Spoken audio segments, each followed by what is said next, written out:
दोस्तों, हमारी आदत बन गई है किसी को देखकर कुछ भी धारणा बना लेने की,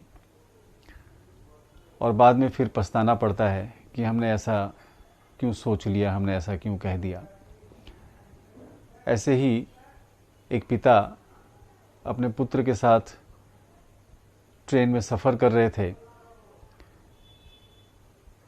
पुत्र अपने पिता से कहता है कि पिताजी, खिड़की के पास मुझे बैठना है, और पुत्र की बात सुनकर पिताजी खिड़की के पास वाली सीट अपने पुत्र को दे देते हैं और उसके पास में वो खुद बैठ जाते हैं।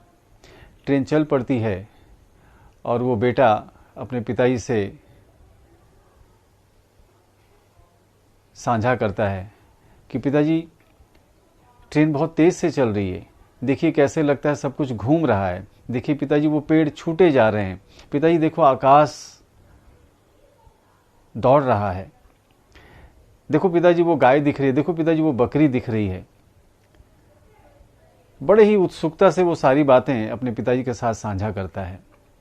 उस डब्बे में दूसरे यात्री जो बैठे हुए थे, लोग सोचते हैं कि शायद इस बच्चे का मानसिक संतुलन ठीक नहीं है, और एक यात्री उसके पिताजी से कहते हैं कि आप अपने बच्चे को किसी अच्छे डॉक्टर से क्यों नहीं दिखा लेते।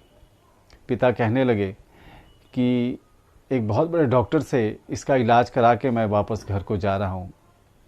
मेरा बेटा बचपन से ही अंधा था, किसी ने आँख दान दिया है और वही आँख मेरे बेटे को लगी है, जिसके कारण से अब ये दुनिया देख पा रहा है, और ये पहली बार ही ये सब कुछ देख रहा है, इसलिए इस तरह से ये सब कुछ मेरे साथ साझा कर रहा है।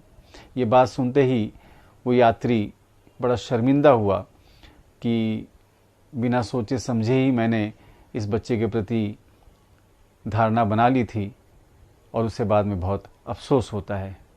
दोस्तों, बिना सच्चाई को जाने हम धारणा ना बनाएं जिससे हमें शर्मिंदा होना पड़े। धन्यवाद।